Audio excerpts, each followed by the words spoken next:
Radio उड़ान की updates लेने के लिए इस चैनल को सब्सक्राइब कीजिए और इस वीडियो को ज्यादा से ज्यादा लाइक कीजिए और शेयर कीजिए। For more info log on to www.radioudan.com।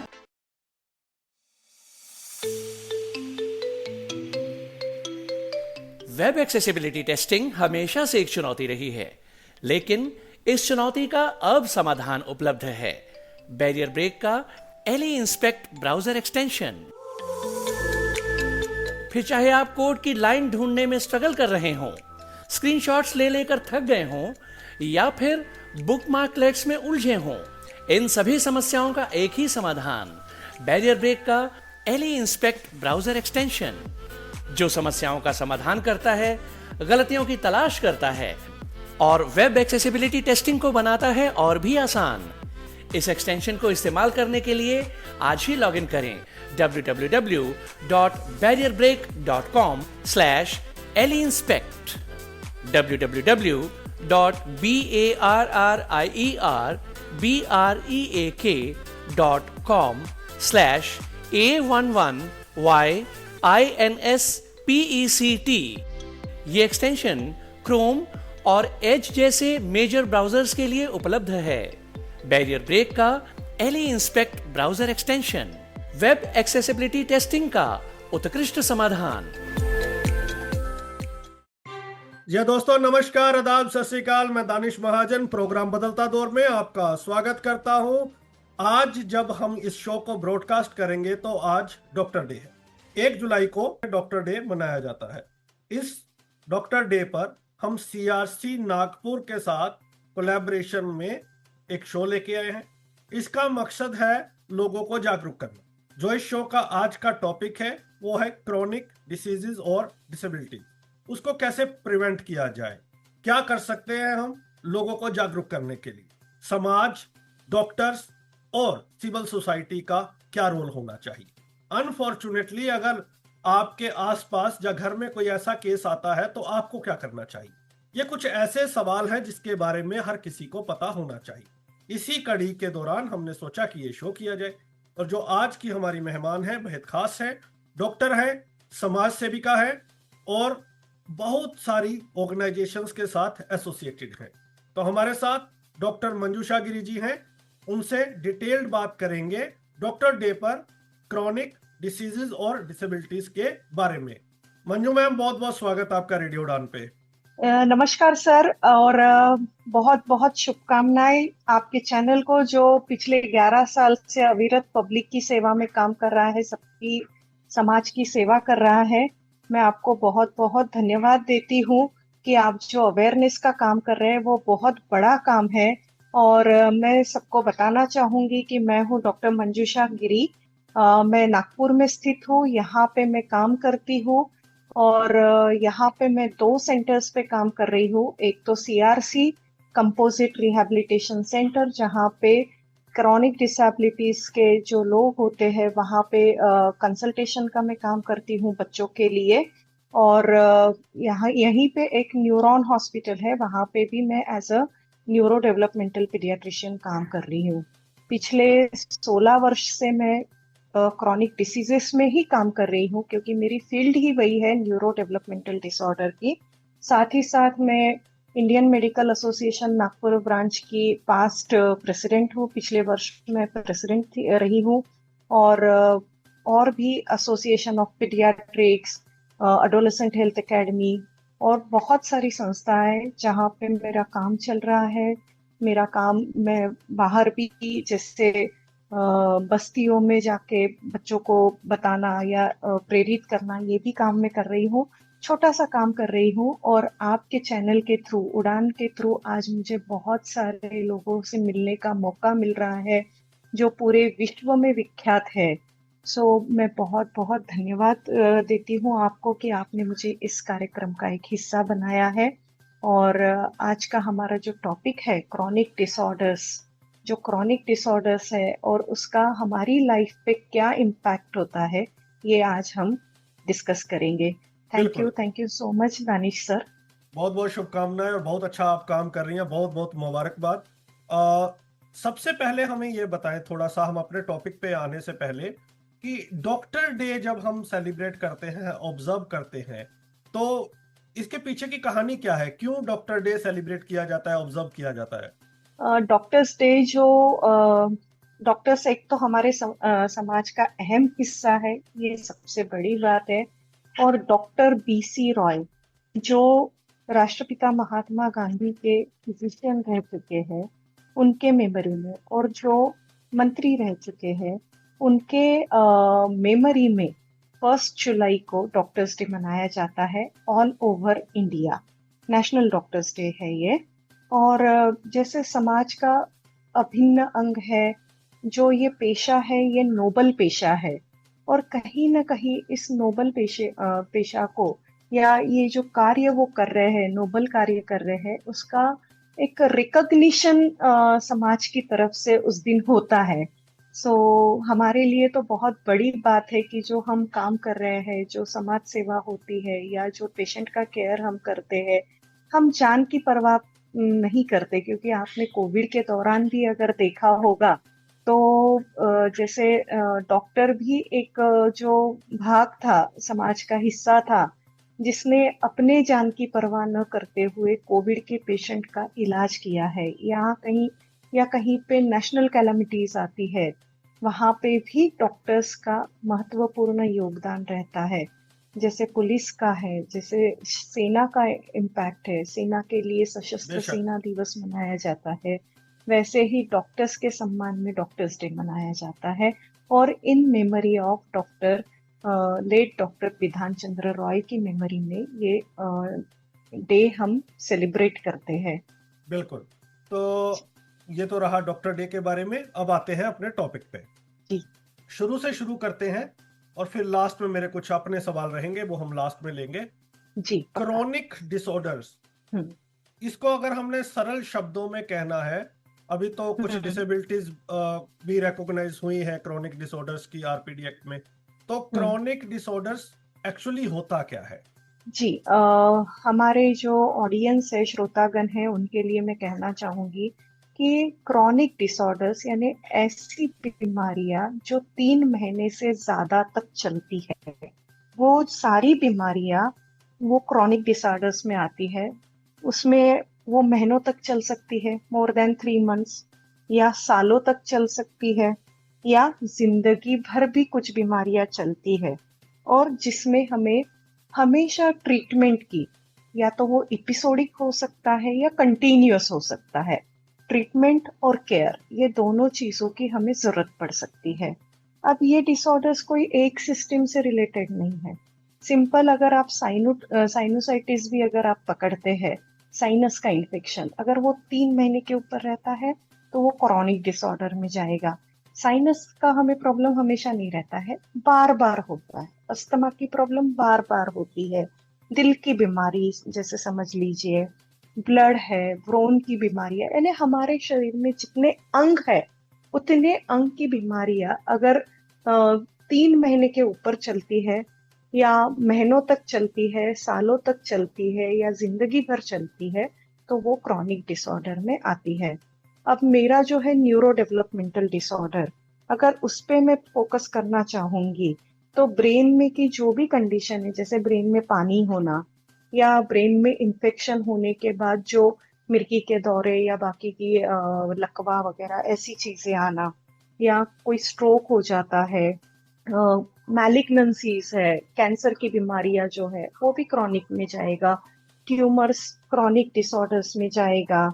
किसी को कोई साइकोलॉजिकल प्रॉब्लम भी आती है तो that also comes under chronic disorders. So there are multiple चीजें कि जो हम क्रॉनिक डिसऑर्डर में हम उसको कैटेगराइज करते हैं, और वो सिस्टम वाइज अगर हम डिवाइड करने जाएंगे तो हमारा एक पूरा अलग दिन भर का शो हो सकता है। सो ध्यान में इतना ही रहना है कि 3 महीने के ऊपर चलेगा, सालों तक रह सकता है, या जिंदगी भर रह सकता है, उसको बार बार ट्रीटमेंट की जरूरत पड़ सकती है, और पेशेंट को केयर की जरूरत पड़ सकती है। वो सारी चीजें क्रॉनिक डिसऑर्डर्स में आती बहुत है। बढ़िया, बहुत सिंप्लिसिटी से आपने बताया है, सिंपलिस्टिक वे में।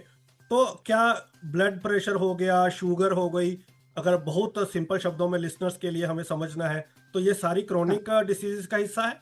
जी, ब्लड शुगर यानी जो हाइपरटेंशन है, बीपी का बढ़ा होना, रक्तचाप बढ़ना, जो हम कहते हैं वो क्रॉनिक में आता है, जो डायबिटीज है वो क्रॉनिक में आता है, दिल की बीमारियां वो क्रॉनिक में आती है, दमे की शिकायत क्रॉनिक में आती है, ये सारी चीजें क्रॉनिक में जाएगी। अब कुछ जो क्रॉनिक डिसीजेज है वो डिसेबिलिटीज का हिस्सा बन गई है, जी तो आप बताएंगे क्योंकि न्यूरो डेवलपमेंट से रिलेटेड काफी ऐसी डिसीजेज हैं जिनको अब डिसेबिलिटी रिकॉग्नाइज किया गया है, तो हाँ। उन वो कौन कौन सी डिसेबिलिटीज बन गई हैं, और जो नहीं बनी है तो क्या लोग ये भी पूछेंगे कि अगर क्रॉनिक तो आपने परिभाषा बताई, फिर उन्हें डिसेबिलिटीज में क्यों बनाया गया और बाकियों को क्यों नहीं? जी, डिसेबिलिटी यानी शरीर का एकाध अंग कोई अगर प्रभावित हो जाता है, उसमें भी परसेंटेज रहते हैं। जैसे आंखों से न दिखाई देना, या लकवा रहना, या इंटेलेक्चुअली प्रॉब्लम रहना, यानी जो नॉर्मल काम करने के लिए आपको 80% के ऊपर जो इंटेलिजेंस चाहिए एक एक्टिव जिंदगी जीने के लिए, अगर उसके नीचे जा रहा है तो वो इंटेलेक्चुअल डिसेबिलिटी में जाता है, जिसमें कहीं ना कहीं हमारी क्षमता कम हो रही है। अब जैसे अगर आप अस्थमा का एग्जाम्पल लेंगे या डायबिटीज का एग्जाम्पल लेंगे, ठीक है, अगर ये दो चीजें हैं, अगर आप रेगुलर बेसिस पे ट्रीटमेंट करते हैं या कुछ इंस्ट्रक्शंस फॉलो करते हैं, तो आपके काम करने की क्षमता कम नहीं होती है, उतनी की उतनी ही बरकरार रहती है। ठीक है, सो उसको हम डिसऑर्डर में डालेंगे, डिसेबिलिटी में नहीं डालेंगे। लेकिन कुछ चीजें जैसे सेरेब्रल पाल्सी है, या लकवा है, या इंटेलेक्चुअल डिसेबिलिटी है, इसमें कहीं ना कहीं आपकी डिपेंडेंसी आती है, आपकी क्षमताएं कम होती है, इसलिए हम इसको डिसेबिलिटी में डालते हैं। सो ये एक सिंपल तरीका है कि कौन सी चीज डिसऑर्डर है और डिसेबिलिटी है। जहाँ पे डिपेंडेंसी आती है उसको हम डिसेबिलिटी करेंगे, या जहाँ पे आपको एनवायरनमेंट को चेंज करने की जरूरत पड़ रही है। नॉर्मल रूटीन में आप उस तरीके से जैसे एवरेज लोग करेंगे काम, मैं ये नहीं बोलूंगी नॉर्मल एबनॉर्मल नहीं बोलूंगी, एक एवरेज इंसान जो काम करता है और यहाँ पे हमें कुछ प्रॉब्लम के साथ काम करना है, सो एवरेज इंसान जिस तरीके से जो फ्लुएंसी से काम करता है, अगर वो नहीं कर पा रहा है तो उसको हम डिसेबिलिटी कहेंगे। बिल्कुल, दिस इज सिंपल लैंग्वेज। नहीं, बहुत ही बढ़िया, बहुत मजा आ रहा है। आपको सच में बताऊं, मैंने इसमें पहले भी बहुत सारे शो किए हैं, लेकिन जो डेफिनेशंस आप दे रही हैं, जिस तरीके से आप कह रही हैं, तो बहुत मजा आ रहा है। Thank you for that. अब बात करते हैं चिल्ड्रन की, तो बच्चों में कौन कौन सी क्रोनिक डिसीजेज जो है वो बहुत प्रिवलेंट है, और दूसरा इसके साथ मेरा एक सवाल रहेगा कि आइडेंटिफाई कैसे होगा, क्योंकि हमारे देश में हर तरह की जनता है, गांव में भी रहते हैं, रूरल एरियाज में भी रहते हैं। आज भी बहुत सारे ऐसे लोग हैं जो झाड़ फूक करवाते हैं, सीरियस नहीं लेते हैं। बहुत सारे लोग कहते हैं कि चलो एक बाजार से टैबलेट खा के हम ठीक हो जाते हैं, फिर वो बढ़ती जाती है। और एक ऐसा तबका भी है पढ़ा लिखा जो डॉक्टर के पास चला जाता है तुरंत। तो बच्चों को और बड़ों को दोनों को लेके मेरा सवाल है। बच्चों के लिए स्पेसिफिकली मेरा सवाल ये है कि कौन सी क्रोनिक डिसेबिलिटीज या डिसीजेज कॉमन है, और क्या करना चाहिए, कैसे आइडेंटिफाई करें? अच्छा, एक सिंपल एग्जांपल दूंगी मैं कि अब जैसे हम ब्रेन से ही रिलेटेड अगर हम बात कर रहे हैं, तो एक बच्चा आता है, उसको बार बार सिर दर्द की शिकायत है, दिखा चुके हैं हम हर जगह पे, और लेकिन अगर हमने प्रॉपर जगह पे नहीं दिखाया और हम कहीं झाड़ फूक कर रहे हैं, या बार बार बुखार आ रहा है, या मिर्गी के दौरे आ रहे हैं, या बर्ताव में बदलाव है, तो पहले तो हम क्या करेंगे, डॉक्टर को दिखाएंगे। अब जो हमारे लोकल डॉक्टर है, अगर उनके पकड़ में वो बीमारी नहीं आ पा रही है, या वो ऐसी बीमारी है जो क्रॉनिक है, जैसे मिर्गी का दौरा, ये क्रॉनिक है, इट्स सिंपल है ना। जैसे ब्रेन ट्यूमर, ये क्रॉनिक में जाएगा, लेकिन वहां के डॉक्टर के पकड़ में नहीं आ रही है। या सेरेब्रल पाल्सी, ये पकड़ में आ गई है लेकिन उसमें इम्प्रूवमेंट होने के चांसेस थोड़े कम रहते हैं, या उसकी स्पीड कम रहती है, या वो पूरा रिवर्स बैक नहीं होता है ना। तो ये चक्कर में क्या होता है, जो रिश्तेदार रहते हैं, जैसे हमने एक तबका डिसाइड, जैसे हम बोल रहे हैं कि कुछ तो लोग डॉक्टर के पास चले जाते हैं, कुछ लोग एक डॉक्टर से दूसरे डॉक्टर के पास भी घूमता रहेगा, क्योंकि उसमें इम्प्रूवमेंट धीरे धीरे मिलेगी या स्टैटिक रहेगा, तो हम डॉक्टर शॉपिंग की तरफ भी जाते हैं। और जहां पे सब हार जाते हैं, हम अलग अलग अलग अलग पैथी का इस्तेमाल करते हैं। आज ये दे रहे हैं, कल वो दे रहे हैं। वहां से भी अगर हम हार गए तो हम क्या करते हैं, इसको बाहर का कुछ हुआ है। यूजुअली ओपीडी में जब ये बच्चे आते हैं तो कहीं धागा बंधा हुआ होता है, कहीं कुछ और चीजें बंधी रहती है पोटली। मैं उनके विश्वास को कुछ नहीं कहूंगी, लेकिन जहां पे ये चीज अंधविश्वास में तब्दील हो जाती है, मैं उनके विश्वास का रिस्पेक्ट करती हूँ। लेकिन वो झाड़ फूक वगैरह अगर इस हद तक बढ़ जाए कि वो दवाइयां लेना बंद कर दे, तो वहां पे वो अंधविश्वास माना जाएगा और वहां पे बच्चे का ट्रीटमेंट जो है वो सफर हो जाता है। अब सबसे बड़ी बात जो है, बच्चे जो होते हैं वो डिपेंडेंट रहते हैं उनके पेरेंट्स के ऊपर या उनके अभिभावकों पे बच्चे डिपेंडेंट रहते हैं। और अगर अभिभावक सोचते हैं कि ये बीमारी में मुझे दवाई नहीं देना है ना, जैसे ऑटिज्म का बच्चा आ रहा है, एडीएचडी का बच्चा आ रहा है, वो स्वमग्न है, वो आत्ममग्न है और वो हाइपर एक्टिव है ना, मिर्गी का बच्चा आ रहा है, और अभिभावक अगर सोच रहे हैं, पेरेंट्स अगर सोच रहे हैं कि नहीं ये बाहर का कुछ है और इस पे मुझे दवाई या कोई इलाज नहीं करवाना है, कोई थेरेपी नहीं करवाना है, तो इस हालत में वो बच्चा भी सफर होता है, वो पेरेंट्स भी सफर होते हैं और वो परिवार भी पूरा सफर होता है। इसलिए जो भी है, हमको डॉक्टर की सलाह लेना जरूरी है। वो क्या कह रहे हैं ये समझ के लेना जरूरी है और उस चीज को एक्सेप्ट करना जरूरी है।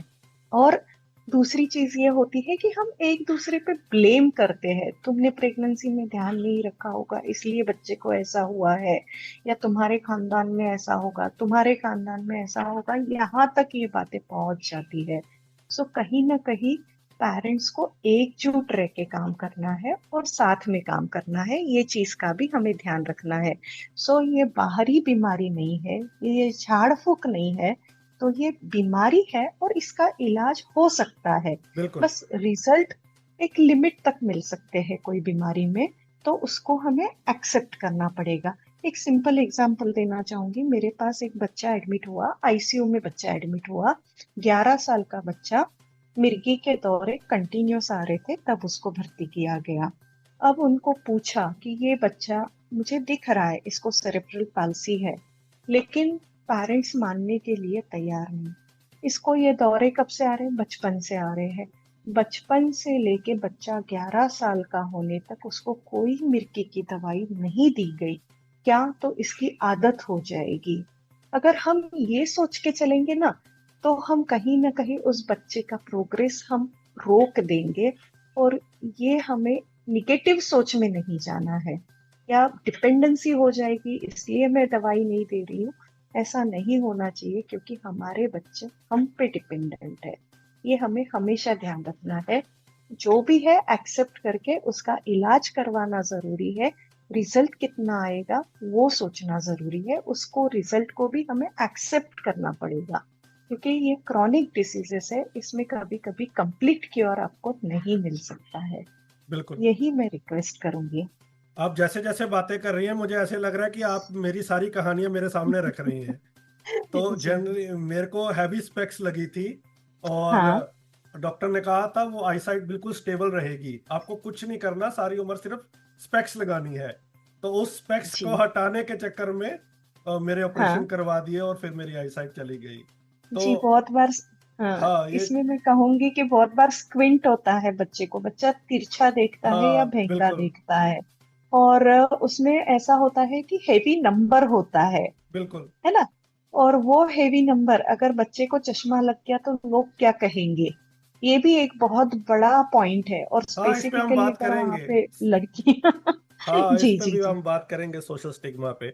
और एक जी आपने जी जो जी। बात की कि पेरेंट्स एक्सेप्ट नहीं करते, अभी लास्ट वीक का ही एक केस है। जी। कोई विजुअली इम्पेयर्ड मेरे घर में आए थे हेल्प के लिए, उनका बच्चा था, तो आई टोल्ड देम कि go to the civil hospital and first get the medical assessment करवाओ और मेडिकल से अपना सर्टिफिकेट लो, यूडीआईडी। जी। And they started shouting at me कि आपके घर हम्म। हम ये थोड़ा सुनने आए हैं कि हमारा बच्चा डिसेबल्ड है। तो हम तो हम्म। वहां पे जाते हैं और हम्म। वी आर वेरी श्योर कि हम 1 साल में वो ठीक हो जाएगा, वो गुरुजी ने कहा है। तो मैंने उनको हम्म। बहुत समझाने की कोशिश की कि अपना ट्रस्ट वहीं पे रखो, लेकिन साथ के साथ मेडिकल ट्रीटमेंट भी लो। तो जी। Sometimes it's become very difficult to persuade them कि वो सुनना जी। ही नहीं चाहते हैं आपकी बात को। तो एक सवाल मैंने आपसे पूछा था कि बच्चों में कौन सी क्रॉनिक डिसीजेस प्रिविलेंट है, बहुत कॉमन है, एक तो ये थोड़ा सा बता दीजिए। और जी। दूसरा, इन चीजों का बच्चों के हाँ। सोशल लाइफ में कितना इम्पैक्ट पड़ता है, चाहे स्कूलिंग हो, चाहे उनका खेल कूद का समय हो। तो इन इन जी। जी। क्रोनिक डिसऑर्डर्स का क्या ऑर्डर पड़ता, इफेक्ट पड़ता है? इफेक्ट पड़ता है। सबसे पहले तो मैं पहला सवाल का जवाब दूंगी कि बच्चों में कौन कौन से क्रॉनिक डिसऑर्डर्स होते हैं। हम सिस्टम वाइज अगर जाना चाहेंगे तो फेफड़े की बीमारी या अपर रेस्पिरेटरी ट्रैक्ट इन्फेक्शन, ठीक है, अस्थमा, दमा, ठीक है, दमे की शिकायत, सिस्टिक फाइब्रोसिस, एलर्जी की वजह से छींके आना, ये भी क्रॉनिक डिसऑर्डर में जाता है। साइनोसाइटिस, कान का बहना, ईयर इन्फेक्शन, देन हार्ट में हार्ट के डिसीजेस जैसे कंजेनाइटल कुछ है, पैदाइशी हार्ट डिसीजेस है, या रोमैटिक डिसऑर्डर है, या बच्चों में भी आजकल हाइपरटेंशन की बीमारी देखी जाती है, या तो किडनी की वजह से आती है या उनका जो लाइफस्टाइल डिसऑर्डर हो गया है, that is also chronic disorder, उसकी वजह से बीपी का बढ़ना। देन हमारा जो महाराष्ट्र का बेल्ट है उसमें थैलासेमिया, सिकल सेल डिसीज, ब्लड के कैंसर जैसे ल्यूकेमिया, लिम्फोमिया, लिम्फोमास, देन किडनी के डिसीजेस, नेफ्रोटिक सिंड्रोम, या रीनल फेलियर किसी वजह से अगर होता है तो लीवर में लीवर के डिसऑर्डर्स है, हेपेटाइटिस है, सीरोसिस है, पोर्टल हाइपरटेंशन है, ये सारी डिसीजेस। जैसे ब्रेन में मैंने ऑलरेडी बोल चुकी हूँ कि हाइड्रोसेफेलस है, सीजर डिसऑर्डर है, या ब्रेन में इंफेक्शन होता है मेनिंजाइटिस, उसकी वजह से जो सिक्विलीज रह रहे हैं वो भी क्रॉनिक डिसऑर्डर में जाती है, उसकी वजह से लकवा रहता है, या मैलिग्नेंसीज है। आजकल ब्रेन ट्यूमर्स हम पैदाइशी भी बच्चों में देखते हैं, so that also comes under chronic disorders. Then developmental और बिहेवियरल प्रॉब्लम्स, जैसे बच्चा कम डेवलप हो रहा है या उसकी ग्रोथ कम हो रही है, सेरेब्रल पाल्सी है, ऑटिज्म है, एडीएचडी है, देन सीलियाक डिसीज यानी पेट की बीमारी, या कुछ जीआरडी, जब बच्चा पैदा होता है उसके बाद बच्चा अन्न डाइजेस्ट नहीं कर पाता है, बार बार उल्टियां करता है उसमें। Then Crohn's disease, ulcerative colitis, constipation अगर बार बार हो रहा है, क्रॉनिक कॉन्स्टिपेशन, वो थायराइड की वजह से भी हो सकता है बच्चों में भी, या और कोई वजह है, तो that comes under chronic disorders. या फिर डायबिटीज है, स्पेसिफिकली बच्चों में टाइप 1 डायबिटीज देखा जाता है जो इंसुलिन डिपेंडेंट है, और हाइपोथायरॉयडिज्म, ये भी बच्चों में देखा जाता है, जो one of the major cause है कि जिसकी वजह से डेवलपमेंट कम होता है या आईक्यू पे वो अफेक्ट करता है। देन स्किन में अगर जाएंगे तो एलर्जिक डिसीजेस है, स्किन के इन्फेक्शन है, या ईचिंग है, ये सारा। देन किडनी की या पेशाब की जगह की हम अगर बीमारियां देखेंगे तो हाइपोस्पोडियस है, या इंटरसेक्स डिसऑर्डर्स जिनके लिंग बराबर डेवलप नहीं हुए हैं, ऐसे बच्चे, वो भी क्रॉनिक डिसऑर्डर्स में जाते हैं। देन चेहरे पे अगर आते हैं तो क्लेफ्ट लिप है, क्लेफ्ट पैलेट है, जहाँ पे होठ उनके कटे हुए हैं या तालू कटी हुई है, वो भी जो डिसऑर्डर है वो क्रॉनिक में जाएंगे। ऑर्थोपेडिक में जाएंगे तो ऑस्टियोमाइलाइटिस, या हड्डी की जो भी ट्यूमर है, मैलिग्नेंसीज है, जैसे एविंग सार्कोमा जो बच्चों में देखा जाता है। देन कंजेनाइटल एंड डिस्प्लाजियाज है। क्रोमोसोमल डिसऑर्डर्स में अगर हम जाएंगे तो डाउन सिंड्रोम है, टर्नर सिंड्रोम है, क्लाइनफिल्टर सिंड्रोम है, फ्रेजाइल एक्स सिंड्रोम है। न्यूट्रिशन में जैसे मैंने बोला कि lifestyle disorders, obesity, under nutrition, या जो लड़कियां होती है उनको जीरो फिगर के चक्कर में जो होता है कि अनोरेक्सिया नर्वोसा, वो खाना नहीं खाते हैं, या फिर बुलिमिया, खा लिया तो उल्टी करके निकाल देते हैं। देन छोटे छोटे न्यूट्रिशंस, माइक्रो न्यूट्रिएंट्स की डिफिशियंसी, एनीमिया, ये सारी चीजें। देन साइकेट्रिक में depression, bipolar disorders, obsessive compulsive disorders, जिसमें हम आजकल देखते हैं कि सिंपल मोबाइल नहीं दिया तो बच्चे ने सुसाइड कर दिया, सो ये भी कुछ चीजें हैं। देन हियरिंग, विजन, जैसे सिंस बर्थ या आफ्टर बर्थ कहीं पे कान से सुनाई ना देना, आंखों से प्रॉपरली दिखाई ना देना, ये सारी चीजें। Then inborn error of metabolism, जिसमें मिर्गी के दौरे वगैरह जो ब्रेन से रिलेटेड आता है, galactosemia, then phenylketonuria, then storage disorders, Gaucher's, Pompe's, नियमेटिक्स disease, then immunodeficiencies, congenital and acquired. जैसे बार बार अगर स्टेरॉइड का लेना जरूरी हो रहा है तो एक्वायर्ड इम्यूनोडिफिशियंसी में जाएगा। देन एनवायरमेंटल, लेड पॉइजनिंग और उसके इफेक्ट्स जो रहते हैं, या nuclear radiation exposure, poisonous gas exposure, जो खिलौने रहते हैं उसमें कुछ पेंट्स लगे हुए हैं, उसका एक्सपोजर, पोल्यूशन है। So there is an number of disorders जो आप क्रॉनिक डिसऑर्डर्स में आप उनको कैटेगराइज कर सकते हैं। और आपका दूसरा जो सवाल है, आई होप जो मैंने डिसीजेस बताए हैं, जो हमारे दर्शक सुन रहे, व्यूअर्स या लिसनर्स जो हमारे सुन रहे हैं, उनके समझ में आया होगा कि ऐसी बहुत सारी बीमारियां हैं जिसमें इलाज लंबा चल रहा है, 3 महीने के ऊपर चल रहा है, वो क्रॉनिक डिसऑर्डर्स में जाता है। और अगर हम इसका इम्पैक्ट देखेंगे कि आपका जो दूसरा सवाल था, ये क्रॉनिक डिसीजेस का हमारे बच्चों पे क्या इम्पैक्ट रहेगा।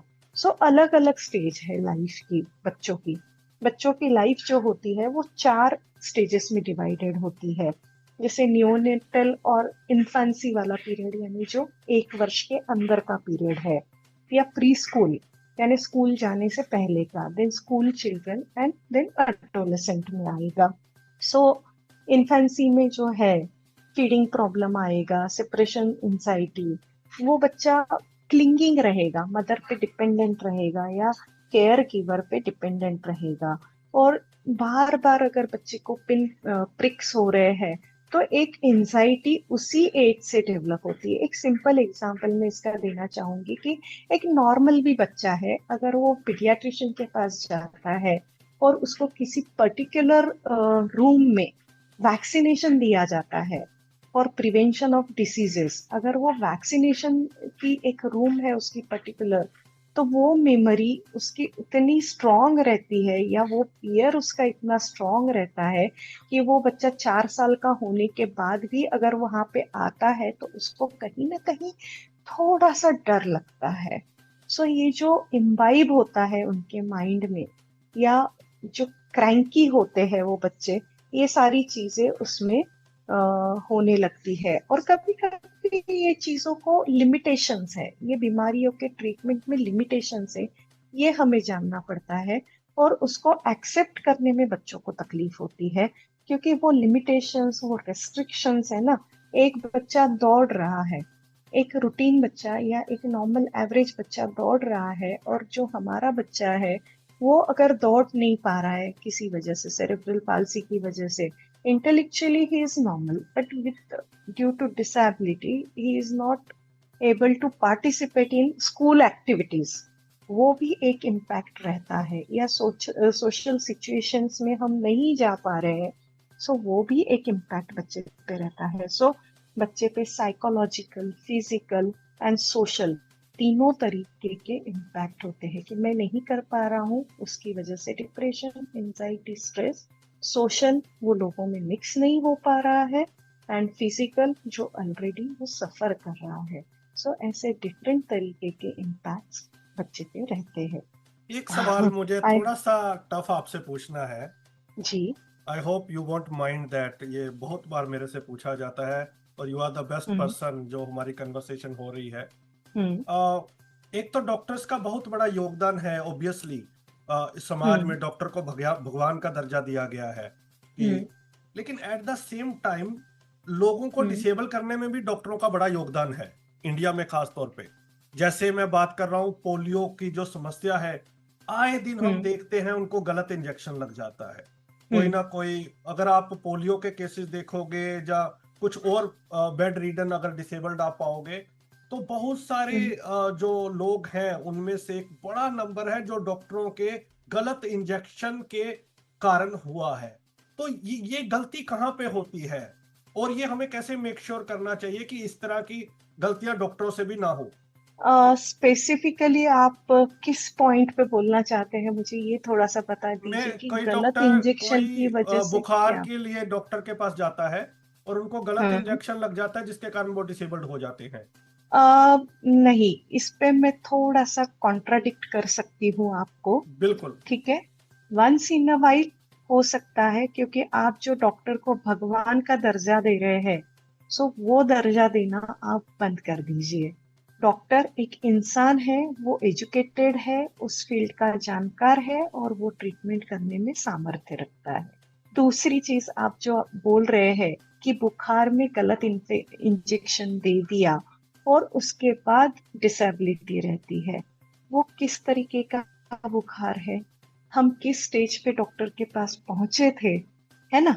अगर वो ब्रेन में जाने वाला बुखार है और हम वो ब्रेन में जाने के बाद डॉक्टर के पास पहुंचे हैं, तो हो सकता है वो ब्रेन में जो बुखार पहुंच चुका है उसकी वजह से भी हो सकता है। ठीक है।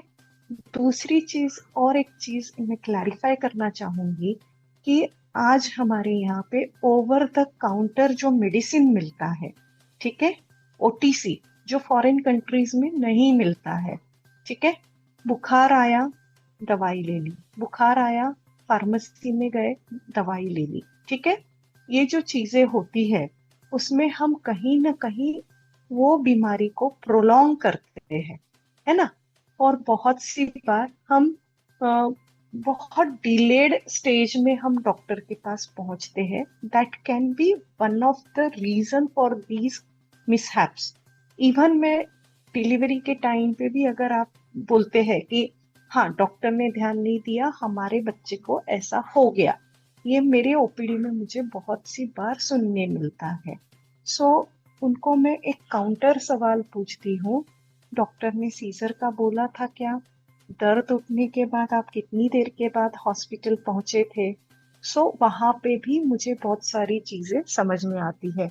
अब एक क्लियर कट पेशेंट मेरे पास पहुंची, पहचानने वाले, जानने वाले, उनको बोला ये मैडम को आप दिखा दो, मैडम अच्छी है। नहीं नहीं नहीं, वो मैडम सीजर ही करती है, मुझे उनके पास नहीं जाना है। और उसका जब मैंने फाइल देखा, बेटा तुम्हारे सीजर होने के चांसेस ज्यादा है। सो ये कहीं ना कहीं पेशेंट भी डिसाइड करके जाता है कि मुझे किस तरीके से ट्रीटमेंट लेना है। यहाँ पे भी वो चीजें कहीं ना कहीं टसल में जाती है। और बहुत सी बार हम सिम्टम्स जो है ना वो ऑनलाइन मैच करते हैं, करेक्ट है ना। और ऑनलाइन सिम्टम्स मैच करके बहुत सी बार दवाइयाँ ली जाती है। इसका और एक एग्जांपल मैं कोविड के दौरान जो हुआ था वो दूंगी। कोविड के दौरान हमारे यहाँ पे नाक में फंगल इन्फेक्शन के या आंखों के नसों के पास फंगल इन्फेक्शन के केसेस बहुत ज्यादा आए। ठीक है, जल्दी ठीक होने के चक्कर में हमने स्टेरॉइड्स बहुत ज्यादा खा लिए और वो स्टेरॉइड्स खाने की वजह से हमारी इम्यूनिटी कम हुई और वो इम्यूनिटी कम होने की वजह से we were expose to fungal infection. Fungal infection क्या है, दैट इज अपॉर्चुनिस्टिक इन्फेक्शन। ठीक है, और उस चक्कर में फिर अगर हम लास्ट में डॉक्टर के पास पहुंचते हैं तो डॉक्टर क्या करेगा। जी, कुछ थैंक यू फॉर केसेस हो क्लैरिफाइंग। सकती है। बिल्कुल। Yes. फिर आते हैं अपने मूल टॉपिक पे। हम्म। अब जैसा मैंने पहले भी कहा कि हमारा हाँ, जो समाज, जी ये पॉइंट पे मैं और एक चीज कहना चाहूंगी। बिल्कुल। आजकल जो होता है कि हम अदर पैथीज वाले डॉक्टर को भी हम एलोपैथी का लाइसेंस दे रहे हैं, गवर्नमेंट की तरफ से जा रहा है। बेसिकली अगर उनका फार्माकोलॉजी जो है वो सब्जेक्ट अगर ये पढ़ा हुआ नहीं रहेगा तो मेडिसिन का मिसयूज भी हो सकता है। सो आप अगर डॉक्टर की डिग्री भी देखेंगे और कौन सी डिग्री है और वो डॉक्टर अगर दूसरे पैथी का मेडिसिन दे रहा है तो वहां पे भी थोड़ी सी गड़बड़ होने के चांसेस रहते हैं। सो पेशेंट को भी वो जानकारी रखनी चाहिए, तो इतना मैं कहना मतलब चाहूंगी। कहने का ये है कि इंडिविजुअल तौर पे हर शख्स को बहुत विजिलेंट होने की जरूरत है, खास तौर विजिलेंट पे रहना, बीमारियों में किसी तरह की केयरलेसनेस नहीं दिखानी चाहिए। नहीं टेक योर दिखाना। Time, keep patience, discuss with the Yes. Good doctors and then proceed. Yeah. या एंड ओवर द काउंटर जो मेडिसिन लिया जाता है वो नहीं लेना है। बिल्कुल। ये- अब फिर से आते हैं मूल टॉपिक पे ही, क्रॉनिक डिसीज के। हम्म अब बात करते हैं, मेरे को दो चीजों पर बात करनी है। एक तो करनी है सोसाइटल स्टिग्मा, जो हमारे देश में बहुत बड़ा है। हम्म तो उसके कारण, जैसे मैंने अपना केस बताया, कि समाज बार बार कहता है इसको ऐनक क्यों लगवानी है, उस चक्कर में हम एक्सेप्ट नहीं करते हैं और कुछ और खराब कर लेते हैं। अब स्कूल हम्म में बच्चे जाते हैं, उनको, हम्म डिसेबल्ड बच्चों को मॉक किया जाता है, फिर वो स्कूल जाने से मना कर देते हैं। हम्म काफी प्रोग्राम चल रहे हैं सिविल सोसाइटी हम्म ऑर्गेनाइजेशंस की ओर से भी, गवर्नमेंट की ओर से भी। हम्म फिर भी लेकिन वो चेतना 2025 में भी नहीं है। आए दिन केस आते हैं हमारे पास, मेरे पास लाइनें लगी होती है लोगों की कई बार। हम्म हम्म तो क्या करना चाहिए, समाज में हमारा रोल क्या है, जो as a parent of that particular kid who is facing this chronic disease, disorder और डिसेबिलिटी, उसको हम्म अपना माइंडसेट कैसे मजबूत रखना है, क्या करना चाहिए हम्म दोनों को। जी। जैसे आपने एग्जाम्पल दिया कि ऐनक नहीं लगाना चाहिए, दूसरा एग्जाम्पल मैं देना चाहूंगी कि हियरिंग एड्स लोग यूज नहीं करते हैं। इवन बच्चे को या ओल्ड एज में भी मुझे प्रॉब्लम हो रही है, ये एक्सेप्टेंस नहीं है। कहीं ना कहीं ये चीजें जेनेटिक्स में भी हमारे इम्बाइब हुई हुई है ना। हमारा जेनेटिक मेकअप भी वैसा बना हुआ है। सो वहां पे भी हमको काम करना पड़ेगा। और दूसरा, हमारा जेनेटिक मेकअप कैसा बनता है, हमारी सोच जो रहती है या हमारे जो इमोशंस रहते हैं वो हमें लाइफ लॉन्ग या जिंदगी भर अफेक्ट करते रहते हैं, या बाद में भी वो जेनेटिक मेकअप हमें अफेक्ट करता है। सो जैसे बच्चा बुली हो रहा है, यही हमारा सवाल है ना। या तो वो सोसाइटी में बुली हो रहा बिल्कुल। है, या वो स्कूल में बुली हो रहा है, या उसके सिबलिंग्स से, यानी सगे भाई भाई बहन भी बुली करते हैं, या चाचा मामा के बच्चे भी उसको बुली करते हैं। आज मैं ये कहना चाहूंगी, ये सिर्फ बच्चे बच्चों को नहीं करते, इवन बड़े लोग भी बच्चों को बुली करते हैं। आई नो केसेस जहाँ पे वो बच्ची अगर उसको स्क्विंट है तो बड़े लोग उसको कहते हैं भिंगी है। I have seen this cases, या उसका मजाक उड़ाया जाता है या उस पे हंसा जाता है। सो कहीं ना कहीं ये चीजें उस बच्चे का सेल्फ एस्टीम करती है, या उसको आइसोलेट करती है समाज से, या वो बच्चा दूसरे तरीके से जाके वो रिबेलियस वे में भी आपसे बिहेव कर सकता है ना। या तो बच्चा पीछे चला जाएगा या रिबेलियस हो जाएगा, खुद को प्रूव करने में आगे बढ़ता जाएगा। दिस इज साइकोलॉजी, है ना। स्टार्टिंग में जैसे अपन किसी को, सपोज एक आधा एनिमल है, वो बैठा हुआ है, एक डॉगी है वो बैठा हुआ है, और उसको हम बार बार जाके एक छोटा छोटा छोटा छोटा छोटा कंकड़ उसको मारते जा रहे हैं। ठीक है, शुरुआत में डरेगा, रिबेल ये करेगा, पीछे जाएगा, लेकिन एक दिन ऐसा आएगा कि वो रिबेल करने लगेगा, है ना। सो ये एक मेंटल मेकअप जो बुली होने वाले बच्चों का रहता है, वो नहीं होना चाहिए, वो नहीं होना चाहिए। तो पेरेंट्स को ऐसे बच्चों को कुछ ना कुछ एक्टिविटी में एंगेज करना चाहिए। दूसरी चीज, उनका पॉजिटिव पार्ट क्या है वो देख के उस पर फोकस करना चाहिए। तीसरी चीज, उनको सिखाना चाहिए कि जाने दो, इग्नोर करो, उनको समझ में नहीं आ रहा है कि वो क्या बकवास कर रहे हैं, है ना। चौथी चीज, उसको मजाक में जाने दो। अच्छा ठीक है, मुझे नहीं दिखाई देता क्या, नो प्रॉब्लम, ठीक है, वो मेरी प्रॉब्लम है, मैं वैसे ही बना हुआ है, मैं वैसे ही बनी हुई हूँ। या मुझे हियरिंग एड लग रहा है क्या, तो आजकल सारे ही तो लोग ब्लूटूथ यूज करते हैं ना। सो ये तुम्हारा ब्लूटूथ, तुम्हें बचपन से पर्सनलाइज ब्लूटूथ मिला है। तो इस तरीके से हम अलग तरीके से जाएंगे। या जैसे ऑटिज्म का बच्चा है, उसको बड़े बड़े साउंड से प्रॉब्लम होती है, तो उसको भी हम कैसे देते हैं कि बाकी का साउंड मास्क करके एक पर्टिकुलर साउंड सुनाई दे, सो दैट उसको सोशलाइजेशन में प्रॉब्लम नहीं होगी, तो हम उसको हेडफोन्स का यूज कर सकते हैं। सो ये तुम्हारे पास पर्सनलाइज्ड हेडफोन है। देन ये चीजें अगर काम नहीं कर रही है तो पेरेंट्स को अपना स्टैंड लेना जरूरी है। जो बुली कर रहे हैं ऐसे बच्चे या ऐसे बड़े, उनसे पेरेंट्स को स्पष्ट शब्दों में बात करनी पड़ेगी। झगड़ने से नहीं होने वाला है, बात करनी पड़ेगी, मेरे बच्चे की क्या तकलीफ है, ये चीज भी उनको एक्सप्लेन करते आनी चाहिए। सो जब भी वो डॉक्टर के पास जाते हैं या कहीं से इंफॉर्मेशन गैदर करते हैं, तो उसके प्लस माइनस पॉइंट उनको गैदर करने हैं कि ये प्रॉब्लम है, इसका प्लस पॉइंट ये है, इसका माइनस पॉइंट ये है। हर चीज उनको गैदर करनी है और बड़ों की मदद लेके, जैसे स्कूल है तो टीचर्स की मदद ले लीजिए, प्रिंसिपल की मदद ले लीजिए और बच्चों को एक्सप्लेन कीजिए। बच्चे नहीं मान रहे, पेरेंट्स को एक्सप्लेन कीजिए कि आप अपने बच्चों को समझाएं।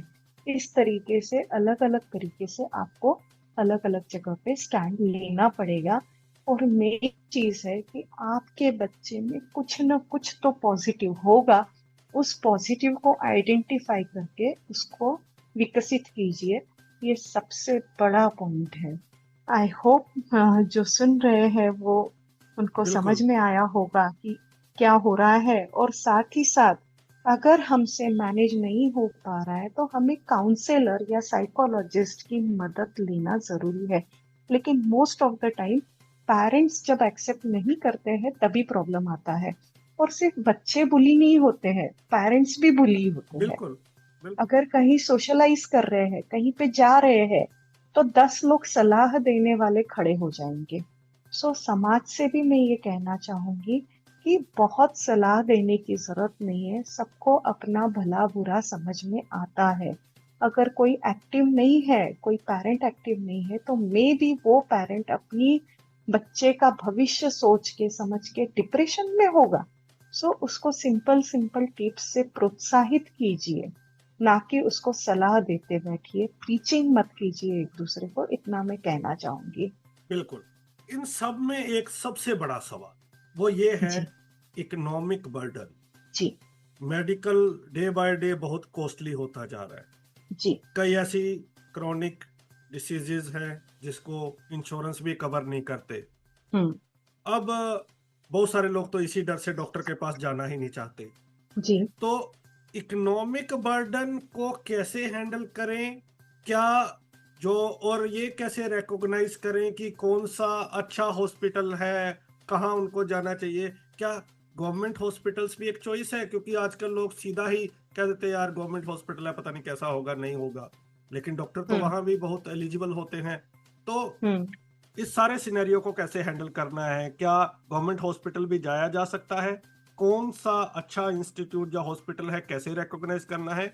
इकोनॉमिक बर्डन का प्रेशर कैसे हैंडल करना है? जी, इकोनॉमिक बर्डन क्रॉनिक डिसीजेस में काफी हद तक रहता है, क्योंकि लंबा ट्रीटमेंट चलता है और कहीं ना कहीं वहां पे आपको आपके बच्चे को कैरी करना है। ये दो तरीके का होता है, एक तो डॉक्टर्स का जो फीस है, दूसरा मेडिसिनल फीस, तीसरा थेरेपी का फीस, और चौथा लॉस ऑफ एम्प्लॉयमेंट, ये नाम की भी चीज हो सकती है कि ये बार बार अगर आपको बच्चे के लिए घूमना पड़ रहा है बच्चे को लेके, तो कहीं पगार कट रही है या कहीं कुछ ऐसा हो सकता है।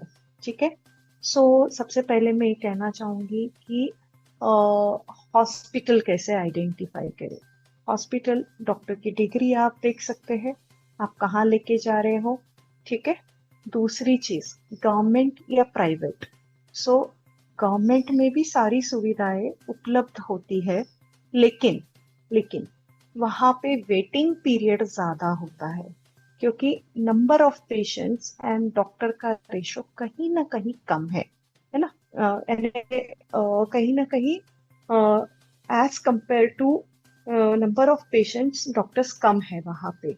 सो वहां पे थोड़ा वेटिंग पीरियड रहता है, और वो वेटिंग पीरियड अवॉइड करने के चक्कर में भी बहुत से लोग प्राइवेट प्रैक्टिशनर्स ये करते हैं, ऑप्ट करते हैं। वो भी एक चीज है। प्लस थेरेपी के जो चार्जेस रहते हैं या मेडिसिन के जो चार्जेस रहते हैं, डेफिनेटली ज्यादा है, लेकिन उसके पीछे मेहनत भी काफी है। ऐसा नहीं है कि मेहनत नहीं है। और और मैम, जिनके जो पास आप है ही नहीं वो क्या करें, जो अफोर्ड कर ही नहीं है सकते ही, जेन्युइनली? देखिए मेरे पास ऐसे भी पेशेंट आते हैं कि उनके पास नहीं है। ठीक है। सो वहां पे हम ये करते हैं कि पेशेंट के रिलेटिव्स को हम ट्रेनिंग दे देते हैं कि आपको थेरेपी में ये चीजें करनी है और ये आपको घर पे करवाना है। लेकिन मैं कहना चाहूंगी, दुख की बात यह है कि 90% पेरेंट्स वो भी नहीं करते। 4 दिन करते हैं फिर छोड़ देते हैं। अब इसमें हम क्या करें, है ना? सो कहीं ना कहीं वो बार बार जागरूकता लाना पड़ता है। गवर्नमेंट सेटअप्स में मेडिसिन भी अवेलेबल है या कुछ मेडिसिन लेने पड़ सकते हैं। अगर हायर वाले जो है, इवन इन एम्स कुछ मेडिसिन आपको लेना पड़ता है। All things are not available. So कहीं ना कहीं ये चीजों का है। तो अगर सरकार जो है वो मेडिसिन के ऊपर जो जीएसटी लगाती है, वो जीएसटी बंद कर दे तो और थोड़े चार्जेस कम हो सकते हैं। दूसरी चीज, जो क्रॉनिक डिसऑर्डर्स जो है, उनके जो मेडिसिन है वो अगर सब्सिडाइज रेट पे मिल जाते हैं तो that can be one of the solution. या गवर्नमेंट भी एक आधा इंश्योरेंस स्कीम ला सकती है, जैसे फॉरेन कंट्रीज में होता है। So that can also help. ये कुछ सॉल्यूशंस हो सकते हैं। बिल्कुल। आ, अब लास्ट में हमें ये बताएं कि कौन सी ऐसी टेक्निक्स हैं, एक्सरसाइजेज हैं, देसी तरीके हैं, डाइट है, जिससे हम हेल्दी रह सकते हैं, इन चीज़ों से बच सकते हैं, और मोटिवेटेड कैसे रहना है, अलर्ट कैसे रहना जी है, अवेयर कैसे रहना जी है। जी जी। ये मैं बताना चाहूंगी, व्हाट इज हेल्थ। सबसे पहले, health is physical, mental, social, spiritual, हर तरह का जो वेल बीइंग होता है, दैट इज हेल्थ। अब फिजिकल में हमें जो डाइट लेना है, हमें जंक फूड से दूर रहना है। What is junk food? जो तली भुनी चीजें हैं, जो पैक्ड चीजें हैं, जो ठेले पे इजीली अवेलेबल है, वो जंक फूड में जाता है। ठीक है? What should be your normal diet? एक अगर बच्चे का हम लेते हैं तो उसके 5 मील्स होते हैं। ठीक है? 2 कंप्लीट मील रहेंगे, सब्जी रोटी दाल चावल के। ठीक है? दही और नींबू पानी। ठीक है? और 3 मील्स जो रहेंगे वो नाश्ते वाले रहेंगे। अब यहाँ पे क्या होता है, 2 कंप्लीट मील तो हो जाते हैं, लेकिन जो 3 मील्स है उसमें कहीं तो भी समोसा जा रहा है, कचौरी जा रही है, चाइनीज जा रहा है, मंचूरियन जा रहा है पेट में। या आजकल इतना ऑनलाइन फूड अवेलेबल है, मैं पर्टिकुलर किसी कंपनी का नाम नहीं लेना चाहूंगी, लेकिन एट द फिंगर टिप्स आपको जो स्टोर किया हुआ फूड है वो आधे घंटे में मिल रहा है। आधे घंटे में अगर आपके पास फूड कहीं से पहुंच रहा है, प्रॉपर सब्जी रोटी दाल चावल भी, ये फूड भी आपको आधे घंटे में पहुंच रहा है, तो कहीं ना कहीं वो स्टोर किया हुआ फूड रह सकता है। और स्टोरेज के लिए जो केमिकल्स यूज होते हैं वो कहीं ना कहीं नुकसान करते हैं। सो ये हो गया हमारा फूड के बारे में। पानी हमको अच्छे से पीना है। अच्छे से इन द सेंस, अगर हम हमारा वजन किलोग्राम में अगर हम डिवाइड करते हैं, 10 किलो का है तो 50 ml पर केजी के हिसाब से या 60 ml पर केजी के हिसाब से दिन भर में उसको हमको पानी देना है। एक 50 किलो का इंडिविजुअल अगर है तो 50 × 50 यानी कम से कम 2.5 से 3 लीटर पानी उस व्यक्ति को पीना है। ये भी कहीं ना कहीं गड़बड़ होता है। देन ये हो गया न्यूट्रिशन। ठीक है? फल हमें हर तरह का खाना है। बहुत सी जगह पे नींबू नहीं खाया जाता है, सो उस चीज को भी, नींबू संतरा या मौसम्बी, ऐसी चीजें हमें स्पेसिफिकली जो हम लंच लेते हैं उसके साथ खजूर और अगर नींबू ले ले तो हीमोग्लोबिन की कमी होने के चांसेस कम हो जाते हैं। ठीक है? सो ये हो गया न्यूट्रिशन, डाइट के बारे में। Then exercise. एक्सरसाइज हमें कम से कम आधा से पौन घंटा पर डे और हफ्ते के 5 दिन करना है। ठीक है? उसमें वॉक हो सकता है, रनिंग हो सकता है, साइकिलिंग हो सकता है, कोई स्पोर्ट्स हो सकता है। देन उसके बाद सूर्य नमस्कार हो सकता है, योगासन हो सकते हैं, और उसके बाद प्राणायाम। ये चीजें हमारे मेंटल वेलबींग को भी काम करेगी। साथ ही साथ अगर आपके पास कुछ भी सोर्सेस अवेलेबल नहीं है, एक सिंपल हाउसवाइफ है, उसके पास कोई सोर्सेस नहीं है, तो वो कम से कम प्राणायाम, रस्सी कूदना और सूर्य नमस्कार, ये 3 एक्सरसाइज भी अगर वो कर लेती है तो भी उसको बहुत ज्यादा फायदा हो सकता है। और घर के घर में वॉक या आंगन में हम अगर वॉक कर लेते हैं टाइम मिलने पर तो भी हमें फायदा हो सकता है। देन साइकोलॉजिकल, अच्छा सोचो अच्छा करो, सब अच्छा ही होगा, ये हमें सोच के ही चलना है। और जो चीजें आती है उसको एक्सेप्ट कीजिए, उसको हमें ठीक करने की कोशिश करनी है, लेकिन सबसे पहले हमको उसको एक्सेप्ट करना जरूरी है। ये है आया आपका साइकोलॉजिकल। सोशल, सोशल में जो भी बहुत ज्यादा एक्स्ट्रा की सलाह देते हैं थोड़ा सा उनसे दूर भी हम हो सकते हैं। है ना? कभी ना कभी हमारे मेंटल वेलबींग के लिए आइसोलेट होना भी जरूरी होता है। जो अच्छा है वो ले लीजिए, जो अच्छा नहीं है वो मत लीजिए, उसको वहीं पे छोड़ दीजिए।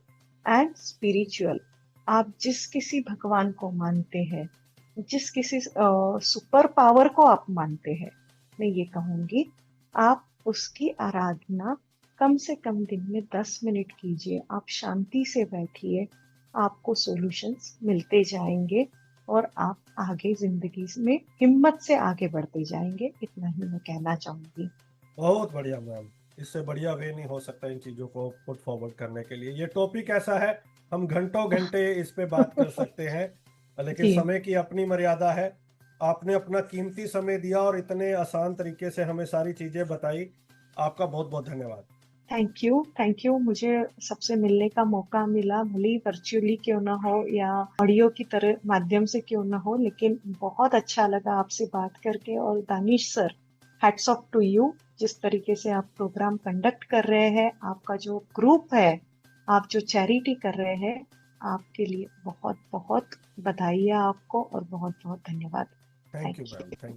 तो लिसनर्स, बात की आज हमने डॉक्टर मंजूषा गिरी जी से, जिन्होंने क्रोनिक डिसऑर्डर्स के बारे में डिटेल में हमें बताया कैसे उसको आइडेंटिफाई करना है, कैसे क्योर करना है, किसके पास जाना है, कहाँ नहीं जाना है, सोशल इम्पैक्ट क्या हो सकता है, कैसे बचना है। इन तमाम सवालों का आपको आज जवाब। आगे भी हम बात करेंगे डॉक्टर साहब से, अलग अलग टॉपिक्स समय समय पर हम एपिसोड्स आपके लिए लाएंगे। बहरहाल मुझे दीजिए इजाजत, अगले सप्ताह मुलाकात होगी किसी और पर्सनैलिटी के साथ, बात करेंगे डिसेबिलिटी के किसी और टॉपिक पर। सुनते रहिए रेडियो उड़ान, फ्लाइट ऑफ बाय बाय। आ रहा है वो उत्सव जो हर दिल से जुड़ता है, इंटरनेशनल पर्पल फेस्ट गोवा 2025। 10 से 12 अक्टूबर गोवा के पणजी में मनाया जाएगा एक ऐसा जश्न जो समावेशिता का प्रतीक है। यहाँ हुनर को मिलेगा मंच, सबको बराबरी का दर्जा और ढेर सारी खुशियां। नाट्य, संगीत, कला, कहानियां, नई तकनीकें, खेल और भी बहुत कुछ। हर कोई इसमें भाग ले सकता है, चाहे आप हो कलाकार, सहयोगी या फिर दर्शक। पर्पल फेस्ट आपका इंतजार कर रहा है। पूरी जानकारी के लिए इंस्टाग्राम पर देखिए पर्पल फेस्ट गोवा या लॉग इन करें www.purplefestgoa.gov.in।